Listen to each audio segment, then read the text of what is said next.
मी आता आहे नागपूर जिल्ह्यातील शेवटच्या गावला धामणगावला, जेथे थोडीशी आग आणि साधारण 25% गाव जे आहे ते जळून खाक झालं आहे. यामुळे अनेकांचं नुकसान झालेलं आहे.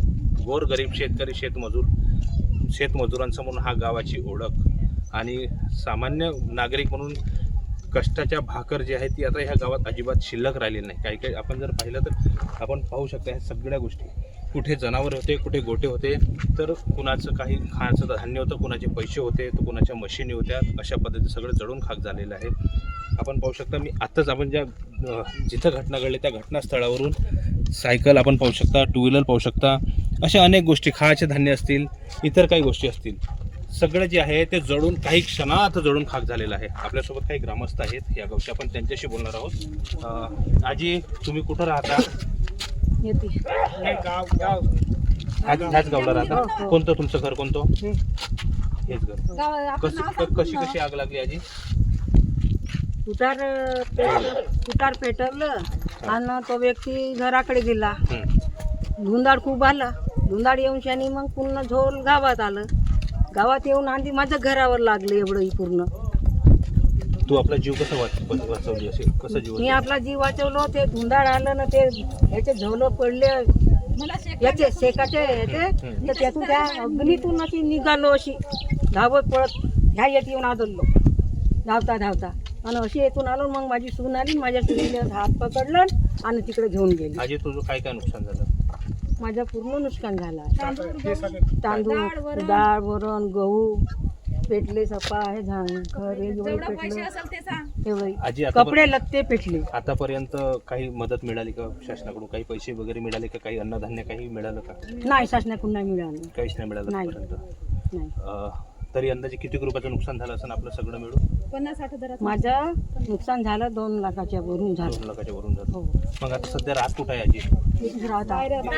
बाहेर झोपत आहे. काय म्हणले? बाहेरच आम्ही झोपलो. हा हा हा.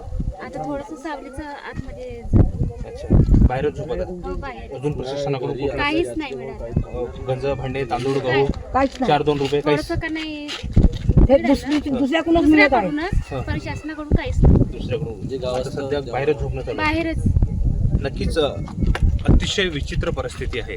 आपण जर पाहिलं तर साधारण घटनेला जवळपास 30-35 तास होऊन गेले आणि नागरिकांचे प्रचंड हाल आहे. त्यामुळे प्रशासनाने सुद्धा तात्काळ यांना मदत पोहोचवावी अशी सामान्य नागरिकांकडून मागणी. आपल्याकडे काही ग्रामस्थ आहेत. मित्र, काय झालं होतं त्या दिवशी? कशी अचानक आग लागली? 6:30च्या दरम्यान वावरामध्ये तिकडं आग लागली होती. हवा धून आली, ते तिरक्या उडत आलं इकडं. ते हवा धून जास्त असल्यामुळे लोकांना काही सुचलं नाही. पुरं चान्सच नाही भेटला कसं काय करायचं. लोकांना फक्त आपला जीव कसं वाचवायचा एवढं पाहिलं. लोकांच्या गाड्या पेटल्या, घरचे पैसे पेटले, शेड्या पेटल्या, कोंबड्या पेटल्या, गाया पेटल्या, बैल पराले लोकांचे सगळे. मतलब की आता राहायचं कसं खायचं कसं सगळ्याचे वांदे. शेळ्या, बैल वगैरे कुठे आहेत? शेळ्यांची सगळे इथंच पेटले होते. इथचे बैल, इथं गाय पेटली, इथं सगळं हे झालं. अच्छा अच्छा. सगळं मग त्यांना दफन विधी केलं? हो, मतलब की ते केलं जे करायचं होतं ते. नक्कीच आपण काही घरातले दृश्य दाखवतोय. आपण ज्या घरामध्ये काही नुकसान झालं त्या घरातले सुद्धा आपण हे बघा, गंज, भांडे सगळं हे राजवाडीचं सामान जे आहे ते सगळं जळून खाक झालेलं आहे. हे सगळा जो आहे घरची राजवट ह्या लोकांनी सगळी रस्त्यावर आणली. आपण पाहिलं असेल, पाणी, गॅस शेगडी, सिलेंडर सगळं जळून खाक झालेलं आहे.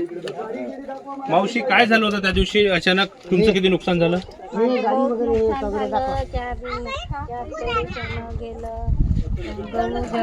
तांदूळ 4 क्विंटल जळले,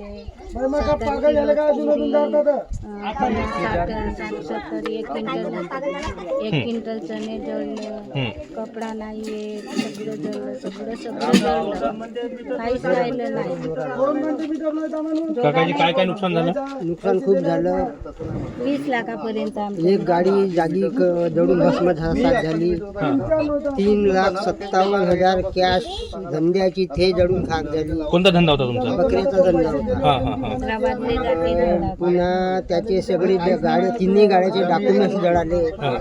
10 क्विंटल गहू जळाले, 5, 6, 7 क्विंटल तांदूळ जळाले, 1 क्विंटल चणे जळाले, 75 किलो तुरी जळाल्या.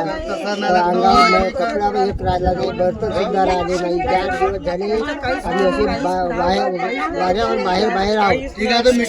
अजूनही शासनाची मदत अजूनही मिळालेली नाही. काही मिळालं का शासनाकडून तुम्हाला? नाही, अजून काही नाही. तांदूळ, गहू, डाळ, तिखट, नाही, मीठ, तेल, तिखट, मीठ, काही पैसे नाही. काहीच नाही मिळालं. अजून प्रायव्हेट संस्थांनी मदत केली आहे, त्यांचीच मदत चालू आहे, पण शासनाची अजूनही मदत मिळालेली नाही. कुठलीच मदत नाही कुठलीच मिळाली. मदत काय मिळालेली काय मागणी नाही. करणार तुम्ही प्रशासनाकडे? आता प्रशासनाकडे आमचे घर जळले, सगळे नुकसान झाले, याची भरपाई कसं गव्हर्नमेंटने करून द्यावी अशी आमची आग्रहाची विनंती. नक्कीच आपण जर पाहिलं एकंदरीत आपण या बाजूला दाखवूयात.